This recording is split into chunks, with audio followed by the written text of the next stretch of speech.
The dress had cost more than everything Elsie owned put together. She hadn't chosen it.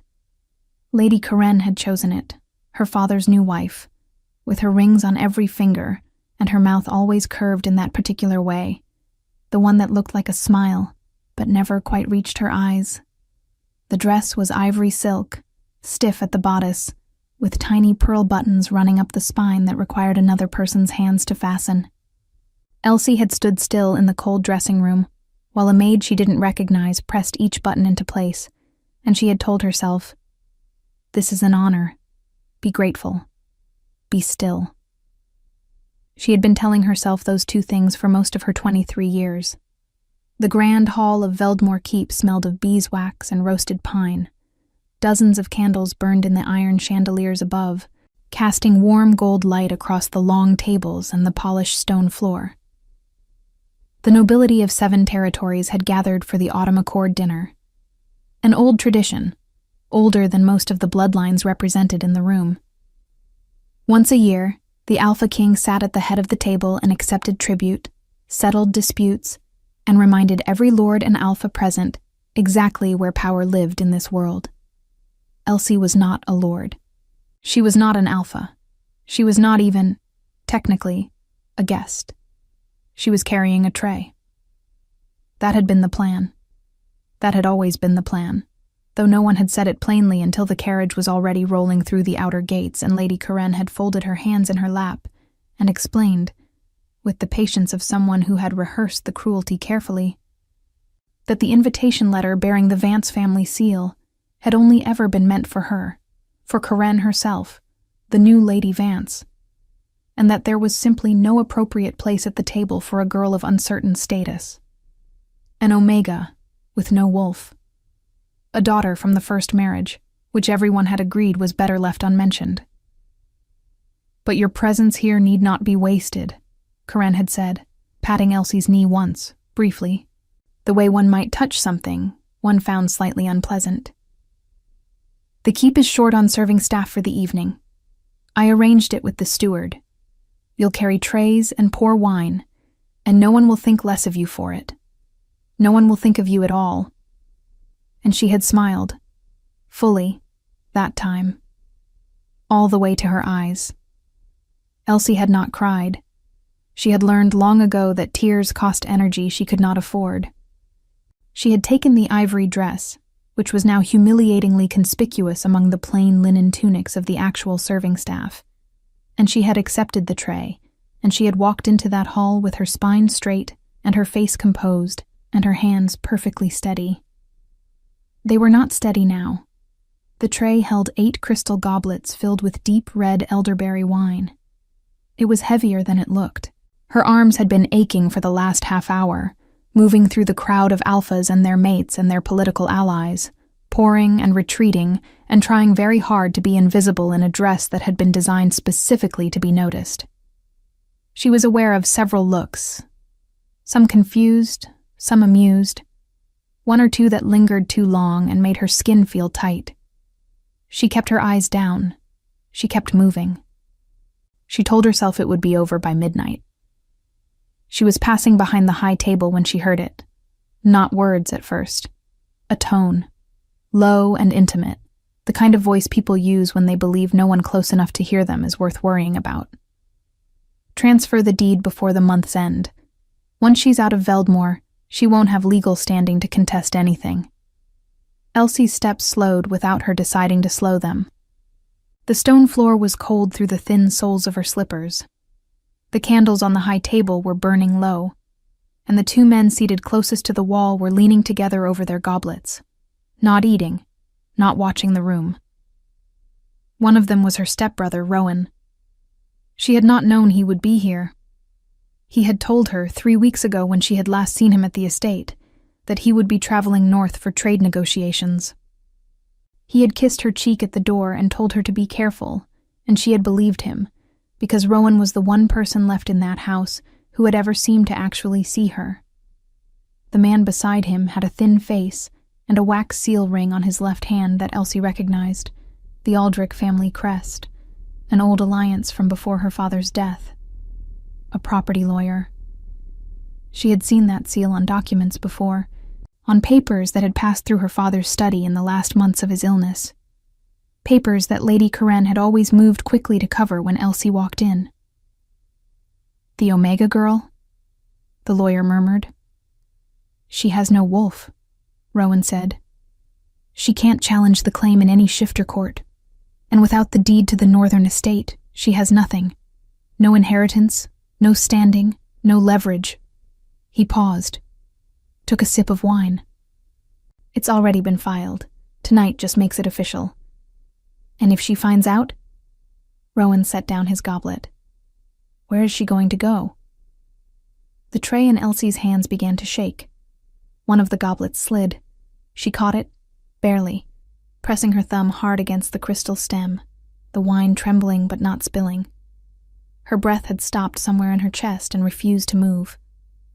The candlelight blurred at the edges of her vision, and she made herself focus on the nearest fixed point, a tapestry on the far wall, green and gold, a wolf mid-leap against a dark sky. Where is she going to go?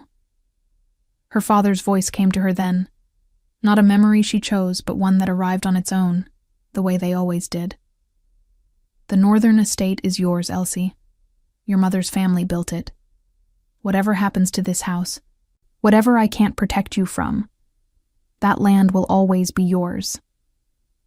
He had said it from his sickbed, 3 months before he died, and she had held his hand, and not understood yet what he was already afraid of.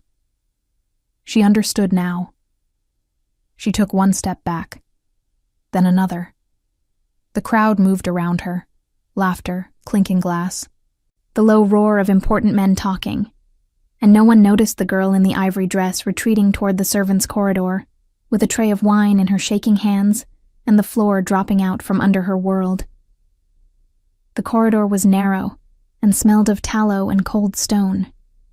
She set the tray on a wooden shelf and pressed her back against the wall and breathed, just breathed. The sounds of the hall were muffled now, distant, reduced to the pulse of festivity that had nothing to do with her. She has no wolf. She can't challenge the claim. It was true. She had known since she was 17 that her wolf was gone. Not dormant, not late, but gone. Burned out by the fever that had taken 2 weeks of her life and left her with nothing but a faint scar below her left shoulder, and the permanent silence where her other half should have been. In a world built on pack law and alpha authority, a wolfless Omega was barely a person.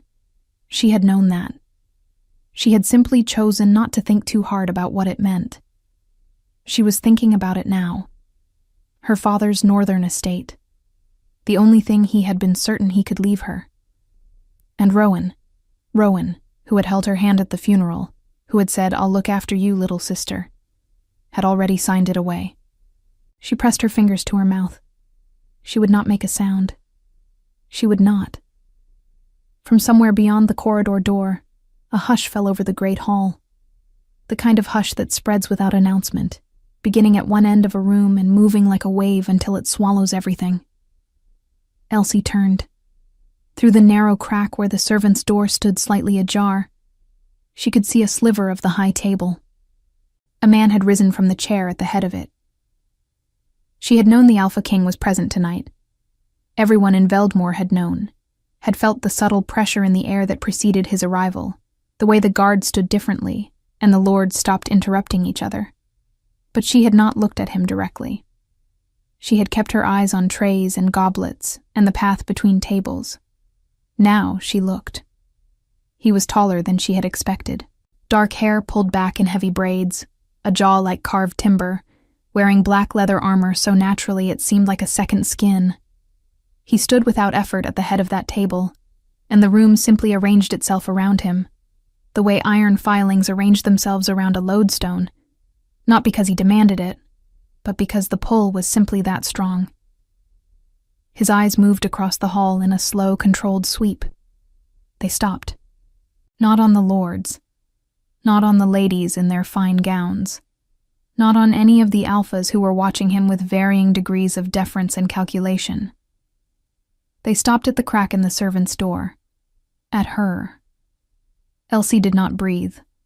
The king's gaze was pale and exact, the blue of deep winter ice, and it held hers for 3 full seconds through that narrow gap before she stepped back into the shadow of the corridor and pressed herself flat against the cold stone wall. Her heart was hammering. Her hands were still shaking. Somewhere in the hall, the hush was breaking back into noise, conversation resuming, the moment closing over itself like water. She stared at the ceiling of the corridor. One candle burned in the wall sconce above her, guttering slightly in some draft she couldn't feel. Where is she going to go? Her jaw set. Her hands slowly stopped shaking. That was a very good question. She left the tray where it was. It was a small act of defiance, the kind no one would notice, the kind that changed nothing. But it was the only one available to her in that moment, and she took it. She walked back through the corridor without the tray, without the wine, without the careful blankness she had been wearing on her face all evening, and she pushed through the narrow side door that led to the keep's inner courtyard. The night air hit her like cold water. Veldmore in autumn smelled of wet stone and wood smoke, and the particular sharpness of pine needles crushed underfoot. The courtyard was empty except for 2 stable hands talking in low voices near the far gate, and they did not look up when she crossed the flagstones. Her slippers were completely inadequate for the cold. She felt each stone through the thin soles, felt the chill climbing her ankles, and she did not slow down. She needed to think. She needed to think before she did something that could not be undone. The northern estate. She turned the problem over in her mind the way one turns over a stone, looking for what lives beneath it. Her father had left her that land in a handwritten addendum to his will, signed and sealed, and witnessed by 2 men from the village. She had seen it. She had read it herself, twice, sitting at his desk the week after the funeral, while Karen moved through the house rearranging furniture and ordering the servants to address her as my lady. The addendum had been real. It had been legal. But legal meant nothing if a property lawyer with the Aldrich seal had already filed a counterclaim. Shifter courts did not look kindly on wolfless omegas. The judge would ask who held alpha authority over her, and the answer would be no one, because she had none, because she was nothing in the architecture of pack law. Not a ranked member, not a mated female, not a blood alpha's acknowledged heir. She was a gap in the system, and gaps got filled by whoever moved fastest. Rowan had moved fast. She stopped walking. She was standing near the courtyard stone well, her hands wrapped around the cold iron of the handle, and she made herself be very honest with herself in the way she rarely allowed. She had known something was wrong. She had known for months. The papers Karen kept covering, the meetings Rowan took without explanation, the way her room had been quietly moved from the east wing to a smaller chamber near the servants' quarters, framed as a practical decision, offered with a gentle smile. She had noticed all of it, and chosen to interpret each piece charitably, because the alternative, that the 2 people left in her family were systematically dismantling her future, had been too large a thing to look at directly. She was looking at it now. Her father's voice again. Whatever I can't protect you from. He had known. He had known what Karen was, had seen something she hadn't yet, and he had done the only thing he could from a sickbed with months left to live. He had given her that land like a key, and she had held it without understanding what door it opened. The door, she now realized, was the only one that led out. She had to get to the estate before the filing was complete. She did not know exactly how long that took. A week, 2 weeks, the length of time it required for a legal document to travel from a lawyer's office to the territory court. But she knew she could not go back into that hall, could not ride home in Karen's carriage, could not sleep another night in that small room near the servants' quarters, while her inheritance was signed away beneath her. She needed to leave. Tonight. The problem was the carriage. It was Karen's. The horse she occasionally rode was stabled at the estate, not here. She had no coin. She had given the last of her personal money to the Miller's family 2 weeks ago when their roof had collapsed, because her father had always done things like that, and she had not yet learned to stop. She had the ivory dress and the slippers, and a small iron bracelet on her left wrist that had been her mother's. She was calculating, grimly and without self-pity, whether the bracelet could be sold quickly enough to matter, when the door behind her opened. She turned. It was not a servant. The man who stepped into the courtyard was too large for the doorframe, had to angle his shoulders slightly to clear it, and when he straightened and the moonlight reached him, she recognized him with a jolt that went through her chest, like cold metal. The Alpha King.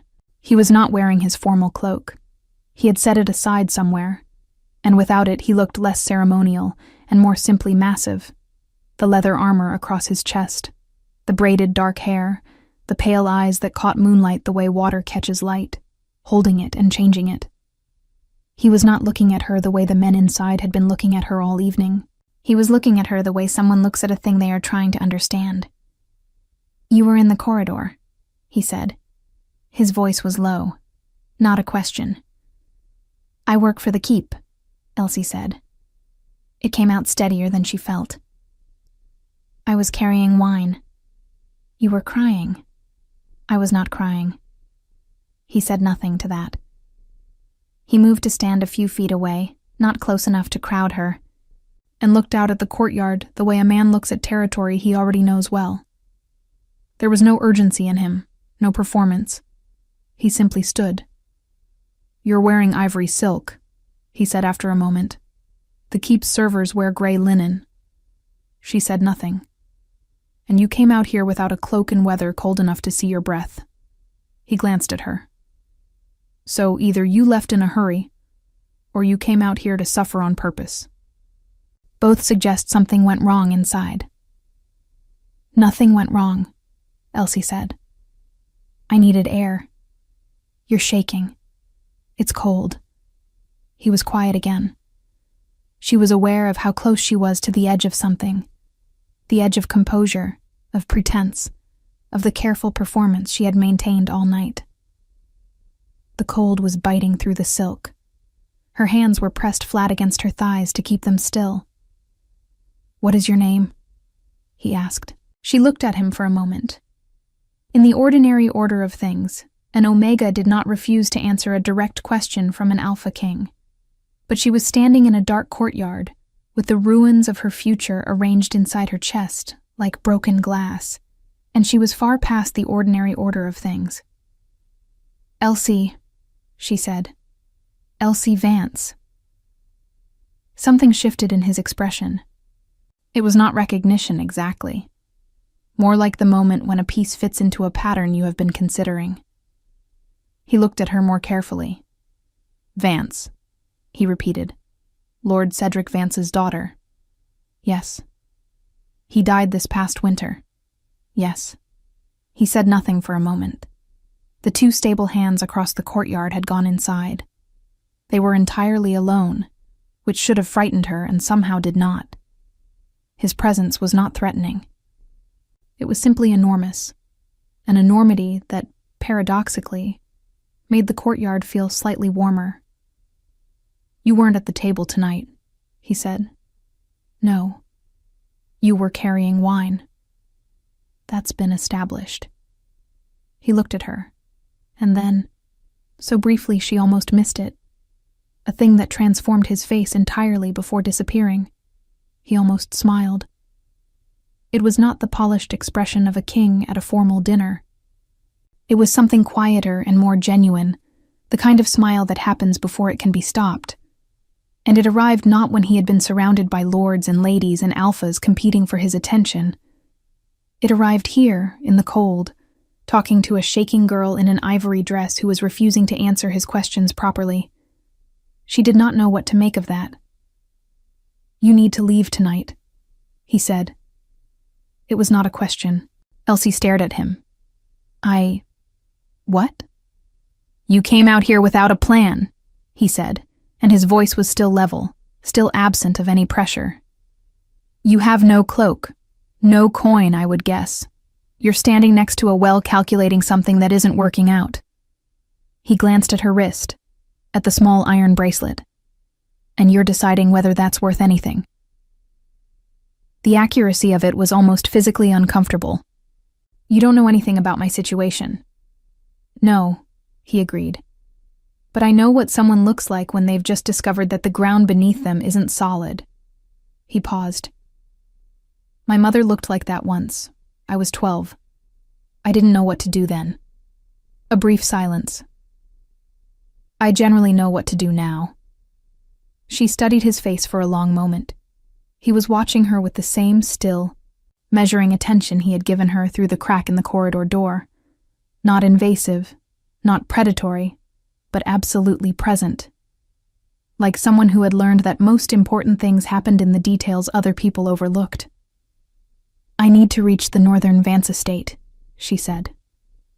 She heard herself saying it as though from a slight distance, as though some part of her had decided before the rest of her caught up. "Before a legal filing is completed. Possibly within the week." "How far?" 2 days' ride north, through the Ashwood Pass." "The pass will be iced by now." "I know." He looked at her. She looked back. The cold moved between them like a third presence. "My men ride at dawn," he said. "The King's Road runs within a half day of the Ashwood Junction." He said it plainly, without ceremony, the way someone states a fact that is simply available. "You would need to be at the east gate before the bells." Elsie felt something tighten in her throat. "Why would you do that?" He looked at her for a long moment, and his pale eyes were unreadable in the moonlight, and he said, "Because your father was an honest man, and because no one came looking for you when you left that hall." He turned and walked back toward the door, stopped with his hand against the frame. "The east gate," he said, "before the bells." Then he was gone, and the courtyard was empty, and the cold closed back in around her like water, and Elsie stood next to the stone well with her mother's bracelet on her wrist and something she had no name for yet beginning, very quietly, to move in her chest. She did not sleep. There was no bed available to her anyway. She had not been assigned quarters in the keep, another detail Karen had neglected to mention until they arrived, and it was too late to matter. She spent the hours between the dinner and dawn in the small antechamber behind the kitchen, seated on a wooden bench with her cloak borrowed from a sympathetic kitchen maid who had noticed her shivering and said nothing beyond pressing the wool into her hands. The cloak smelled of onions and hearth smoke. It was the kindest thing anyone had done for her all evening. She sat, and she thought, and she organized. That was what she did when panic tried to take over. She organized. She had learned it young, in the years after her mother died and before her father remarried, when the estate had been just the two of them, and a handful of servants, and her father's grief was so large it had needed the whole house to contain it. She had been the one who tracked the household accounts, who made sure the winter stores were tallied, who wrote the letters to the tenants and the suppliers and kept the records in the leather-bound ledgers her father had taught her to maintain. She was not an alpha. She had no wolf, but she had a mind that worked like a set of scales, precise, patient, always seeking the point of balance. She laid out what she knew. The northern estate had been left to her by addendum. The addendum was real, witnessed and sealed. Rowan and the Aldrich lawyer had filed a counterclaim, likely arguing that as a wolfless Omega with no alpha authority, she lacked legal standing to hold territory independently. That argument had merit in shifter court, which was the problem. But there was another court, older, less frequently used, the Luna Tribunal, which operated under moon law rather than pack law, and which recognized inheritance claims regardless of wolf status, provided the original bequest was made in blood right. Her father had signed that addendum with a blood seal. She had seen the dark smear of it at the bottom of the page, pressed with his signet ring, while his hands were still steady enough to manage it. She had not understood at the time why he had insisted on the old ritual. She understood now. He had known that Karen would move against her. He had known that pack law would not protect her, and so he had reached back past pack law to something older, something that could not be as easily manipulated, and he had sealed her inheritance in the only language the system could not simply ignore. She needed to reach the estate and find that document. It would be in his study, in the locked cabinet beside the window, the one whose key she had kept on her person for 2 years, because her father had pressed it into her hand on one of his bad days and told her to keep it safe, and she had never quite been able to bring herself to ask him why. The key was on a thin cord around her neck. She touched it now through the fabric of her bodice, cold and small and precise. She had a key. She had a destination. She had, apparently, passage with the Alpha King's company to within half a day of where she needed to be. She did not let herself think too carefully about that last part. About him, about the courtyard and the moonlight, and the way he had looked at her like she was a problem worth the effort of solving. Men who offered things in dark courtyards generally wanted something in return, and she had nothing left to give, and no intention of being indebted to another person, whose motives she couldn't read. She would take the passage. She would be grateful and careful and distant. That was all. When the kitchen bells rang the first hour before dawn, she stood, folded the borrowed cloak, left it neatly on the bench, and walked out into the dark. The east gate was smaller than the main entrance, a functional opening in the keep's outer wall, wide enough for 2 horses abreast, currently being used by a line of riders assembling in the gray pre-dawn. There were 8 of them, all mounted, all wearing the black and silver of the king's guard. Their horses were large and dark, and the breath coming from the animals' nostrils rose in white clouds in the cold air. The whole scene smelled of leather and iron and horse, and the particular mineral cold of stone that has been iced over in the night. Elsie stopped at the edge of the torchlight and looked at the assembled company and felt, briefly and very clearly, that she had made a serious mistake. These were not travelers. These were soldiers. And she was a wolfless Omega in an ivory silk dress who had accepted the word of a man she had met in a dark courtyard for approximately 4 minutes. "You came." She turned. He was already mounted, a dark horse, almost black, with a bearing that matched its rider's. He had added a heavy cloak over the armor, black wool with a fur-lined collar, and in the torchlight he looked exactly as large and exactly as unreadable as he had in the moonlight. His pale eyes moved over her. The dress, the borrowed cloak she had ended up taking after all when the kitchen maid had pressed it back into her hands at the door, and he said nothing about any of it. "I came," she confirmed. One of his men brought a second horse, a bay mare, steady-looking and well-mannered. Another produced a folded wool blanket and tied it behind the saddle without comment. Elsie looked at the mare for a moment, then mounted without assistance, which required some management in the silk dress, and she managed it, and she settled into the saddle and arranged the cloak around her and did not look at the king to see if he had been watching. He had been watching. She could feel it. They rode out through the east gate, as the sky began its reluctant shift from black to the dark blue that came just before gray. The King's Road stretched north and west, wide and stone-paved, bordered on both sides by forest that thickened as the keep fell behind them. The trees were mostly bare now, their branches reaching across the road like dark architecture, and the light that came through them was thin and cold. No one spoke much. The guards rode in formation, competent and quiet. The king rode at the front, and Elsie placed herself toward the middle, which felt safest, which felt like the position of someone who was present, but not presuming. After an hour, he dropped back to ride beside her.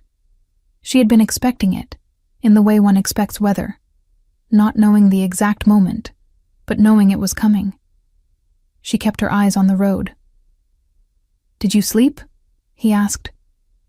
"No." "Did you eat?" She paused.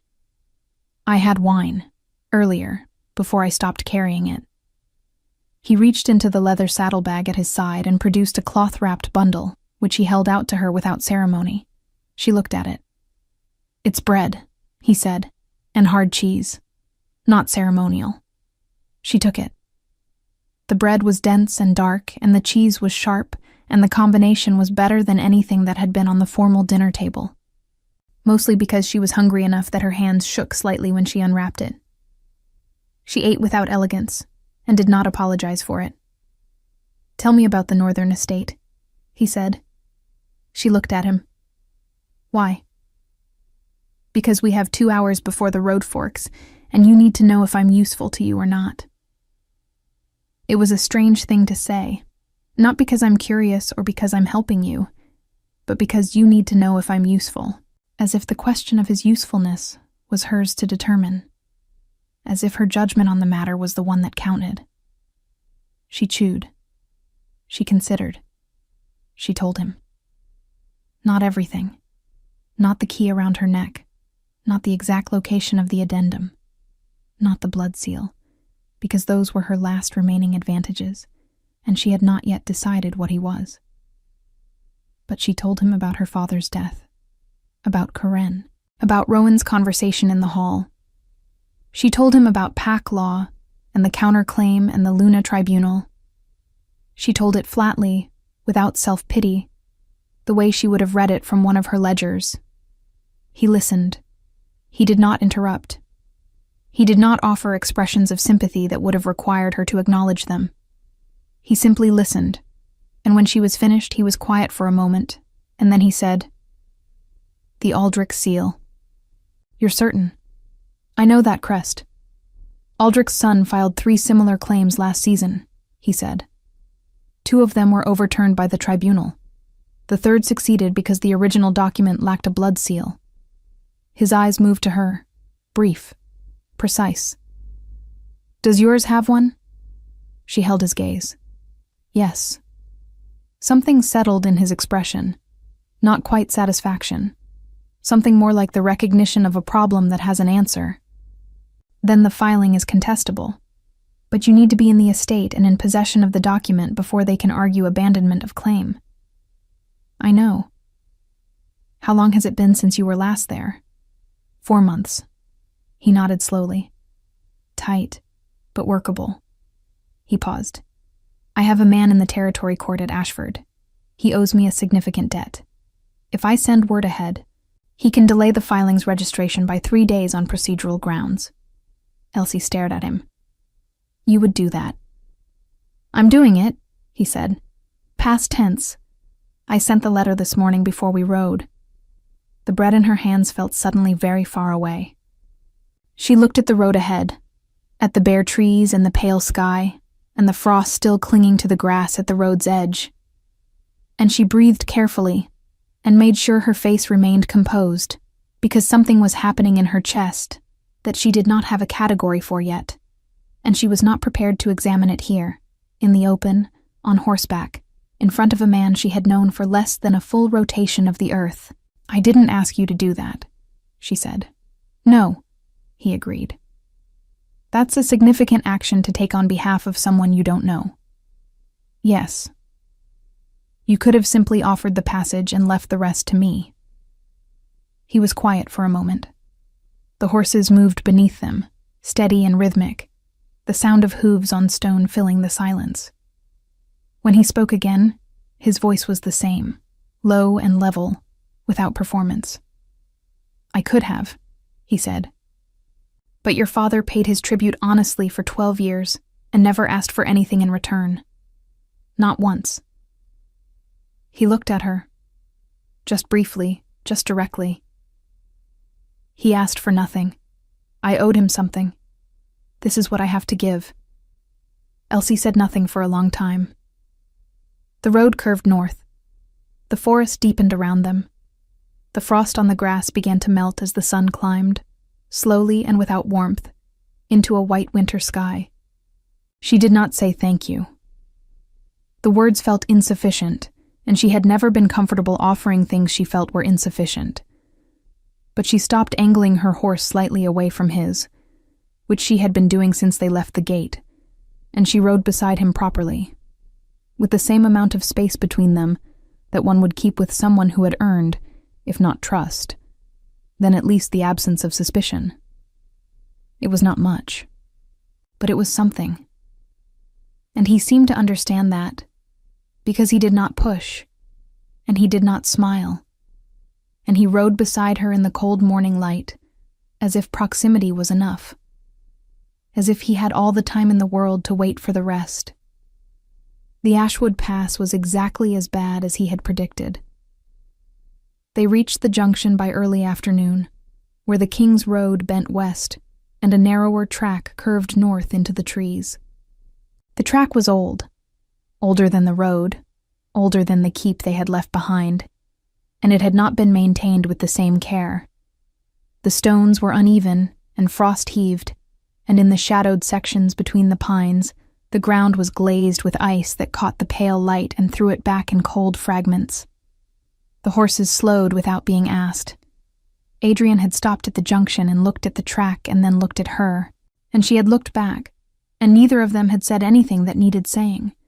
He had simply turned his horse north onto the track with her, leaving 4 of his guards at the junction with instructions to camp and wait, taking only 2 men with him, a broad, quiet man named Cale, who rode like he was part of the animal, and a younger guard, whose name Elsie hadn't caught, who kept his hand near his sword hilt with the alertness of someone who had learned caution the hard way.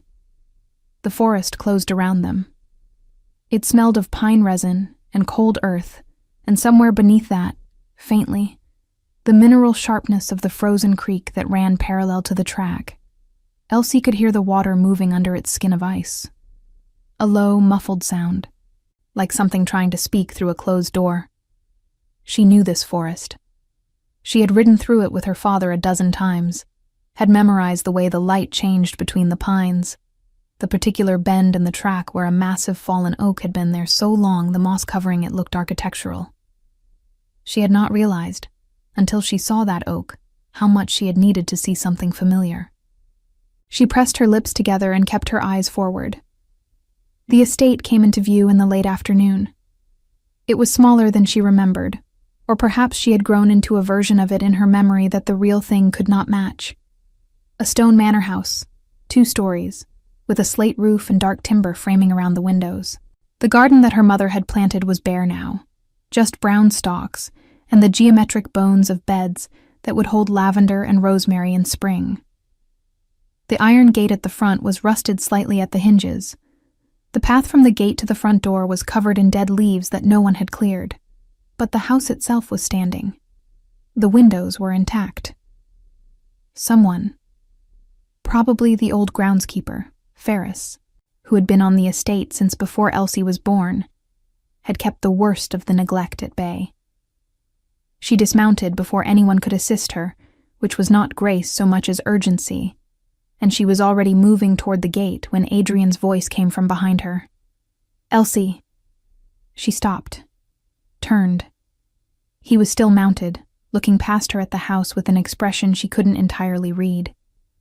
Then he looked at her. "Check the study first," he said quietly. "Before anything else. Before you open any other room or speak to any staff. If the document isn't where you expect it, we need to know immediately." She nodded once. "I know. I'll be outside." She understood what he was doing, giving her the house, giving her the privacy of finding what she needed to find without an audience. Without the weight of being observed in the moment, she entered her father's space for the first time since his death. She had not asked for that either. He had simply seen that she needed it. She turned back to the gate and pushed it open, and walked up the path through the dead garden to the front door of the only place in the world that had ever belonged to her. Ferris was inside. He was 70 if he was a day, bent slightly at the shoulder now in a way he hadn't been when she was small, with white hair and hands that looked like they were made of the same knotted wood as the estate's old furniture. When he opened the door and saw her, he stood very still for a moment, and then something crossed his face that Elsie had to look away from, because it was too much. Relief so large, it was almost grief. "Miss Elsie," he said. Just that. "Ferris." She touched his arm briefly, because she could not manage more without losing the composure she needed. "I need the study." "I kept it locked," he said immediately, as if he had been waiting for this conversation. "After the lady sent men to look through it in the spring, they didn't get past the outer room." His jaw tightened. "I told them the key had been lost." Elsie looked at him. Men came here. 3 of them, Aldrich livery. His eyes were steady and very clear. "I've been waiting for you to come, miss. I didn't know how long it would take." She pressed the key into her palm, the small iron one, cold from the cord around her neck, and she walked to the study. The room was exactly as her father had left it. That was the thing that broke through, briefly and without warning, when she pushed the door open. The smell of it. Old paper and dried ink, and the ghost of pipe tobacco her father had given up years ago, but that had permanently embedded itself in the wood of the shelves, and beneath everything, faintly, the dried lavender her mother had kept in a sachet on the windowsill that Ferris had apparently continued to replace, because there was a fresh one there now, gray-green and faintly sweet. She stood in the doorway for 3 seconds and allowed herself to feel it. Then she crossed the room to the locked cabinet beside the window. The key fit. The cabinet opened. Inside, arranged with the methodical care her father had applied to everything he considered important, were 3 leather document folders. She opened the second one. She did not know how she knew it was the second one, only that something in her chest pointed toward it the way water points downhill. And there, beneath 2 letters and a land survey map, was the addendum. Her father's handwriting, clear and slightly cramped, the way it always was when he wrote quickly, because his thoughts moved faster than his hand. The language was formal, legal phrasing she recognized from the other documents she had helped him file.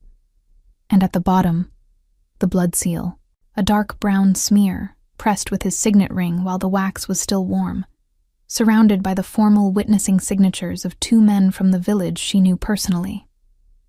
She pressed her hand flat over the page. The paper was cool and slightly rough under her palm. She breathed. "You knew," she thought. "You knew exactly what you were doing." She took the document. She took the entire folder. She locked the cabinet again, though it was perhaps unnecessary, and she walked back out of the study and through the hall to the front door, and out into the gray afternoon. Adrian was standing near the gate, not pacing, not restless, simply standing, watching the tree line with the patient attention of someone whose alertness was constant rather than reactive. He looked at her when she came out. His eyes went to the folder in her hands. "It's there," she said. "Blood seal. Witnessed." Something shifted in his face. Not quite relief, because he had not allowed himself to visibly carry anxiety about the outcome, but the release of a tension that had been present without being named. "Good," he said. "That's enough." "Is it?" With a blood seal and 2 witnesses, the tribunal can invalidate the Aldrich filing. It will take a formal hearing, but the grounds are solid.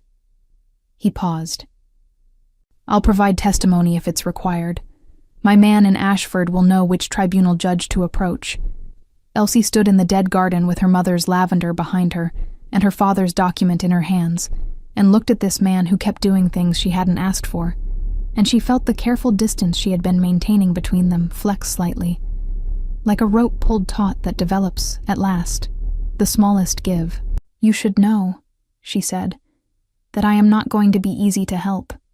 I ask too many questions, and I don't accept things at face value, and I have been wrong about people before in ways that cost me considerably." He looked at her steadily. "I know. I'm telling you so that you don't mistake my gratitude for trust. They are not the same thing."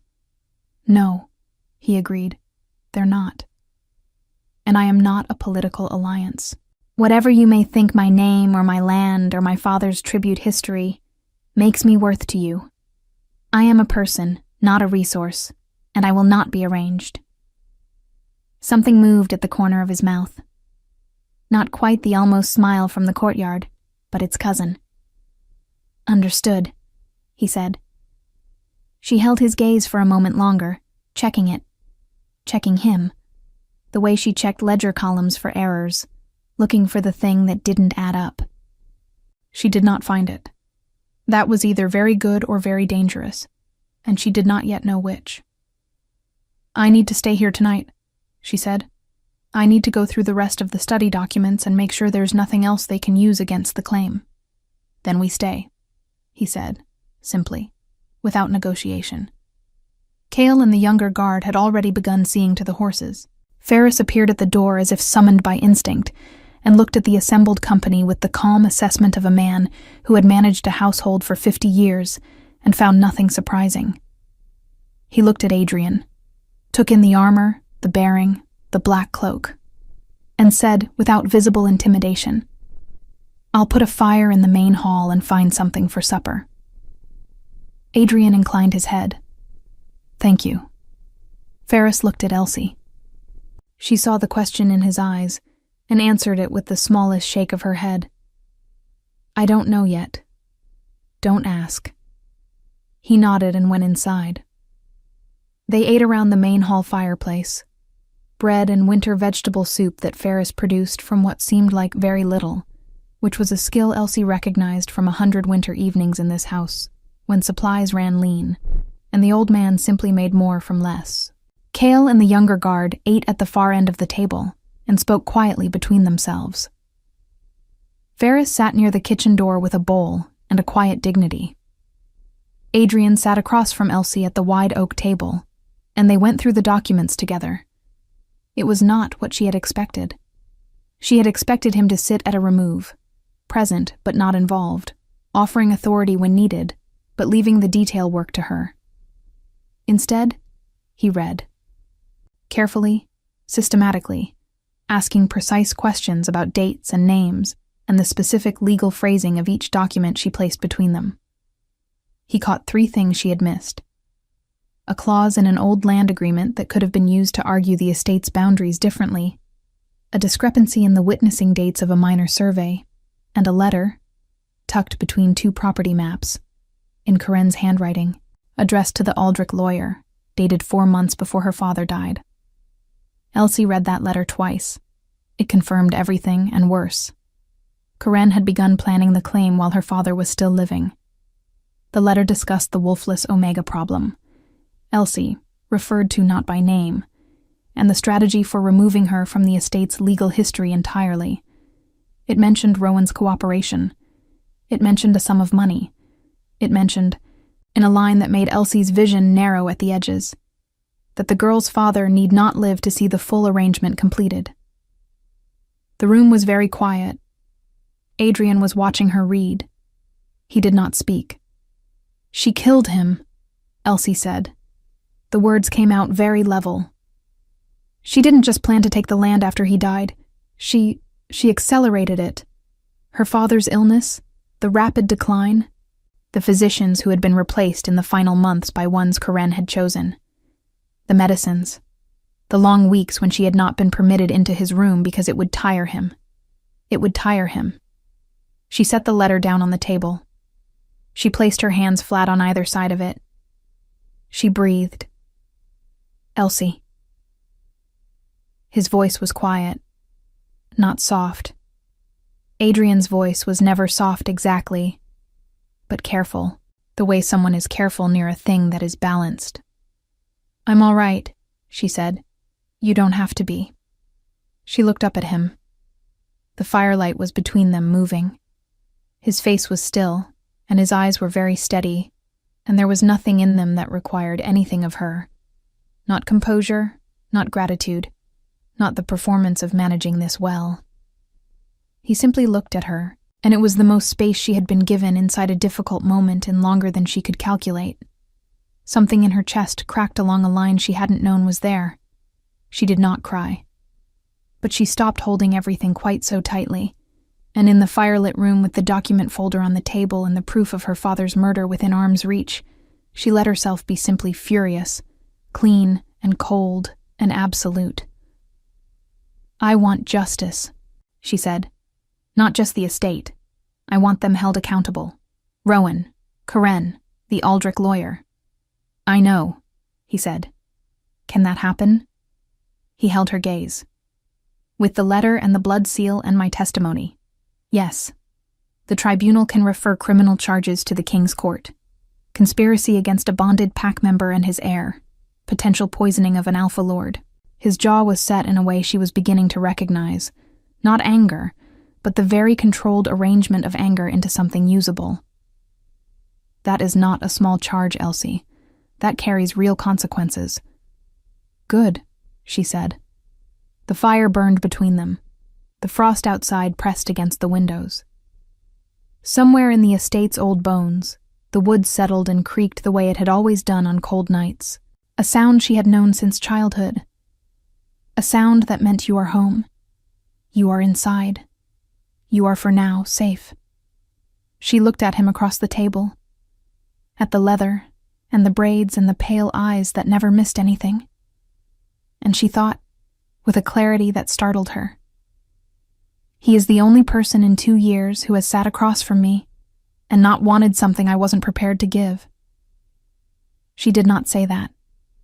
She was not ready to say anything like that. But she stopped moving her chair quite so carefully away from the table's center, and she reached for the next document, and their hands were close together over the papers, and neither of them moved away. The hearing was held 12 days later in the tribunal chamber at Ashford. Elsie had never been inside the building before. It was older than the territory court beside it, older than most of the city, built in the era when moon law and pack law were still considered equal in weight, before the alphas had consolidated power, and the tribunal had been reduced to handling the cases that fell through the cracks of the newer system. The chamber smelled of cold stone and aged wood, and the particular mustiness of a room where serious things had been decided for centuries. The ceiling was high and vaulted, the windows narrow, and the light that came through them was the thin silver light of a late autumn morning. She walked in wearing her mother's iron bracelet and a deep blue wool dress that Ferris had found in a trunk in the upper room. It had been her mother's, let out at the seams sometime in the past and then forgotten, and it fit Elsie almost exactly, which felt like the kind of thing her father would have called a sign if he had been there to see it. She carried the document folder under her arm. She carried the letter. Adrian walked beside her, not in front, not behind, beside. He was in full formal dress, the black leather polished, the king's seal on a heavy chain at his chest, his braided hair pulled back with a precision that made him look both more formidable and somehow more himself. 2 of his guard flanked them. The room, which had been full of noise and shuffling, and the low, anxious energy of people waiting for powerful things to happen, went very quiet when they entered. Elsie had expected that. She had not expected how it would feel, the silence spreading outward from him like a stone dropped in still water, the way the assembled lawyers and lords and tribunal judges straightened almost involuntarily, the way even the air in the room seemed to rearrange itself. She had known, abstractly, what an alpha king was. She understood it differently now, having ridden beside one for 2 days through a frozen forest, and eaten soup with one at her father's table, and watched one read documents with the same focused attention he gave everything else. Power, she thought, was not loudness. It was not performance. It was this, the room knowing, without being told, that the most significant thing in it had just arrived. She found Rowan before the hearing began. He was seated on the respondent's side with the Aldrich lawyer and a third man she didn't recognize, and when he saw her come through the door, his face did something complicated, guilt and calculation moving across it in rapid sequence, settling finally into a careful blankness that she recognized as the expression he wore when he had already decided what story to tell. She had known Rowan for 15 years. She had trusted him for 15 years. She looked at him across the chamber and felt something that was not quite hatred. Hatred was hot, and she was cold now. Very cold, and very clear. But something adjacent to it. Something that had the same dimensions and weight. He looked away first. Karen was not present. Elsie had expected that too. Karen would have been advised not to attend, to remain at the estate, and claim ignorance of the specific claims made in her name. It was the clever move. It was also, Elsie had noted with grim satisfaction when Adrian's man had relayed the information, entirely consistent with the character of a woman who had spent 15 years making other people carry the consequences of her decisions. It would not protect her. The letter was in Karen's own handwriting. No amount of careful absence would change what it said. The hearing lasted 4 hours. The tribunal panel was 3 judges. An older woman with silver-streaked hair and the kind of composed authority that suggested she had heard everything and been surprised by none of it. A middle-aged man who asked extremely precise questions and wrote down every answer, and a younger woman who said almost nothing and watched everything. Elsie had been told quietly by Adrian's man in Ashford that the older woman was the one who mattered, that she had seen the Luna Tribunal through 3 decades of pack politics and had a particular dislike for cases involving inheritance manipulation. The Aldrich lawyer opened first. He was smooth and practiced, and he made the argument Elsie had anticipated. Wolfless Omega, no pack standing, no alpha authority, no legal capacity to hold territory independently under pack law. He said it all very reasonably, with the tone of someone who was simply clarifying an unfortunate technical reality. Then Elsie's appointed tribunal advocate, a woman Adrian had arranged, who turned out to have argued 2 of the 3 Aldrich cases from the previous season, placed the blood-sealed addendum on the table. The older judge looked at it for a long time. Then the letter was placed beside it. The room changed. It was not dramatic in the way Elsie had perhaps imagined it would be, in the long, sleepless hours leading to this morning. It was quieter than that. The older judge read the letter with an expression that did not shift, but somehow became heavier, as if something were settling into it from above. The middle judge stopped writing and looked up. The young one's eyes moved to Rowan. Rowan was very still. The Aldrich lawyer began to speak. The older judge raised one hand and he stopped. She asked Elsie 3 questions directly. Her voice was even and her eyes were clear, and she gave Elsie the exact amount of time needed to answer each one without rushing or redirecting. Elsie answered precisely without excess. Dates, names, the specific clause in the addendum, the circumstances of the letter's discovery. She stated that the document had been found in a locked cabinet in the northern estate, in a folder of her father's personal papers, using a key that had been in her possession continuously since her father had pressed it into her hand during his illness. She did not cry. She did not perform grief. She stated facts. When she finished, the older judge looked at her for a moment, with an expression that was not quite sympathy and not quite approval, but contained elements of both, and said simply, "Thank you, Miss Vance." Adrian testified after her. He was brief and absolutely precise. The conversation in the corridor at Veldmore Keep, the documents reviewed at the northern estate, the chain of custody of the letter from discovery to tribunal. He gave his testimony in the same tone he used for everything. Level, factual, without embellishment. The weight of his authority was present without being wielded. He did not need to remind the panel who he was. The king's seal on his chest did that without any help. The Aldrich lawyer did not attempt to cross-examine the Alpha King. The panel withdrew for deliberation. Elsie sat in the hard wooden chair and placed her hands in her lap and watched the light move through the narrow windows and did not allow herself to calculate outcomes, because calculation required variables she could not fully control, and she had learned, at some point in the last 12 days, to hold the space between action and result without filling it with catastrophe. Adrian sat beside her. He did not speak. He was simply there, the way he was always simply there, present, steady, requiring nothing. After 40 minutes, the panel returned. The ruling was complete, and it was final. The blood-sealed addendum was recognized as valid under Luna Tribunal law. The Aldrich counterclaim was dismissed with prejudice, meaning it could not be refiled. The northern estate was confirmed as the sole property of Elsie Vance, daughter of Lord Cedric Vance, in full legal standing regardless of wolf status, under the older provisions of Moon Law that the tribunal had the authority to invoke.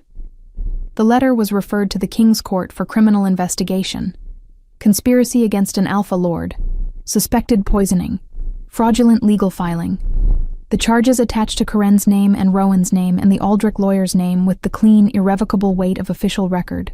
And Elsie sat in her chair and heard each one read aloud and felt something inside her chest complete a circuit that had been open for 2 years. Her father's death had not been invisible.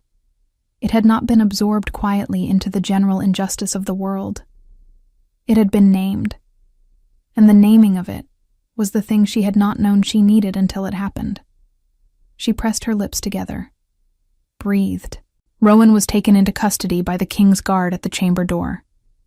He looked back at her once, and she looked back, and she let him see her face clearly, let him see that she was not broken, that she had found the document and the letter and the key her father had pressed into her hand, that all the careful planning he and Corinne had done had not accounted for the possibility that she was her father's daughter in every way that mattered. Then she looked away, because he was no longer worth the cost of her attention. The Aldrich lawyer was detained separately. Corinne would be served at the estate by the king's officers within the day.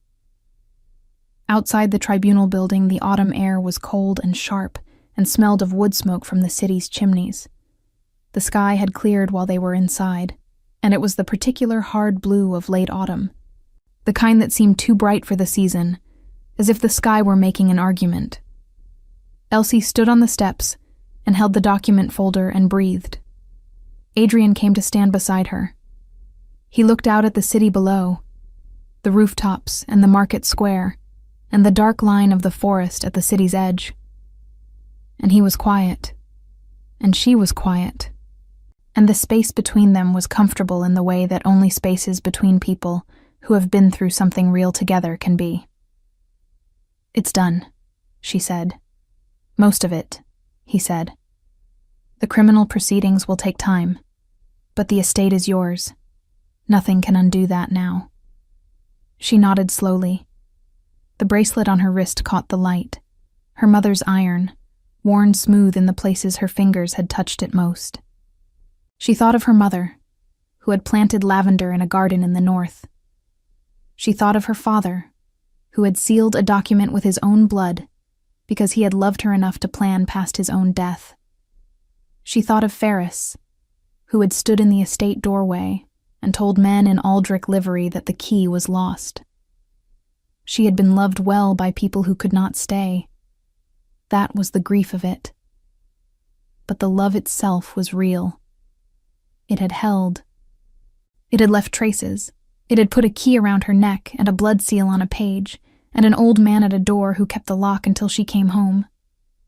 She turned to Adrian. He was already looking at her. He was always already looking at her, she had noticed. Not intrusively. Not with the consuming attention of someone who wanted to possess, but with the quiet, consistent focus of someone who had decided she was worth watching over and had simply continued to do so without requiring acknowledgement. "You asked me that first night," she said, "where I was going to go." He had not been the one to say it. That had been Rowan, in the hall, not knowing she was listening. But Adrian had been the one to answer it, in a courtyard in the dark, by pointing north and saying before the bells. He understood what she meant. "Yes. I know where I'm going now," she said. "The estate. My land. My father's name cleared." She paused. "That's mine." "It is. And you." She looked at him steadily, at the pale eyes and the worn leather and the braids and the scar along his jaw that she had never asked about and intended to. "You're not a debt I can repay. I've been trying to categorize you that way and it doesn't fit." Something moved in his face. "No," he agreed. "It doesn't." "I don't know what you are yet," she said. "I want to be honest about that." "I know. But I know what you're not." She held his gaze. "You're not someone I'm afraid of.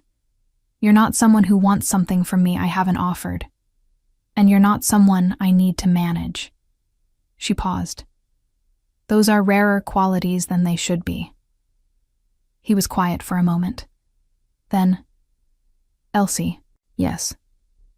I'm not asking you for anything right now. His voice was low and entirely serious. "I'm not asking you to know what I am, or to decide anything. I am telling you, plainly, that I intend to be present. That's all. I intend to be someone you can find when you need to, and someone who stays out of your way when you don't. And I intend to let whatever this is." A slight pause. Something honest moving behind his eyes. "Take exactly as long as it needs to." She looked at him for a long time. Then she said, "That's acceptable." And he almost smiled. The same almost smile from the courtyard, the one that happened before it could be stopped, the one that was not for lords or councils, or any room full of people competing for his attention. Just for her, in the cold light, on the steps of a building where something important had just been made right. The estate was restored to her name by the end of the week. Ferris aired the upper rooms and brought the lavender sachets down from storage and set them on every windowsill. The garden was still bare, but Elsie stood in it on the first morning and looked at the bones of what her mother had planted and thought, "Spring will come. I will be here for it." The criminal proceedings against Karen moved through the King's Court over the following months. The evidence was substantial, and the outcome was not in doubt. Karen was stripped of the Vance name and removed from the estate she had occupied since the marriage. Rowan's cooperation with the conspiracy cost him his pack standing and his inheritance rights both. The Aldrich lawyer lost his seal and his practice. None of them would reach her again. Adrian came north twice that winter. He did not stay long either time. He had a kingdom to run, and she had an estate to restore, and neither of them was the kind of person who confused presence with possession. But he sat at her father's table and drank tea that Ferris made too strong, and he read the territory maps she was working through to understand the full scope of the land she now held. And once, in the library, she fell asleep in the chair by the fire while reading a land survey and woke to find a blanket settled over her, and the fire built up, and him sitting across the room reading one of her father's books, with the quiet ease of someone entirely comfortable in the space. She looked at him for a long moment, before he noticed she was awake. She thought, "This is what safe feels like. I had forgotten." He looked up, saw her watching, did not make anything of it. "The survey is wrong," he said, nodding at the papers in her lap. "The eastern boundary is off by 40 yards. I checked it against the older map." "I noticed that too," she said. "I thought you might have." She pulled the blanket up and looked at the fire and felt, settling into her chest like something that had always been meant to be there and had simply been delayed. Something whole. Not healed exactly. Some things did not heal so much as become part of the structure, the way a broken bone knits and remains. But whole. Present. Hers. Outside, the winter pressed against the windows. The lavender sachets on the sill made the room smell faintly of summer. The fire burned steady and warm. She was in her father's house. She had his name and his land, and the proof of his love sealed in a folder in the locked cabinet, available whenever she needed to remember that she had been worth protecting all along. And across the room, reading quietly in the firelight, was a man who had met her in a dark courtyard when she had nothing, and had simply pointed north and waited. She did not say anything. Neither did he. But when she finally set the blanket aside and reached for the survey map, and they both leaned over it at the same time, and his shoulder was warm against hers, and neither of them moved away. That was enough. That was everything. Some things do not need to be spoken to be true. In the end, the thing that saved her was not a sword or a title or a dramatic confrontation in a grand hall. It was a key pressed into her hand by a dying man who loved her. It was an old groundskeeper who stood at a door and lied, quietly and without hesitation, to men with Aldrich livery. It was a bracelet worn smooth by her own fingers. It was a document with a blood seal at the bottom, written in cramped handwriting by a man who thought faster than his hand could follow, who had looked at the future and decided that his daughter deserved a door to walk through even after he was gone. Elsie Vance did not become a queen. She did not need to. She became something rarer. A woman who stood in her own garden on a spring morning, watching the lavender come back, knowing that the ground beneath her feet was hers in every sense that mattered. Legally, emotionally, and in the deep, unargued way that truth settles when it has finally been allowed to land. Adrian came in spring. He stayed longer that time. Some stories do not end. They simply find the place where they were always meant to begin.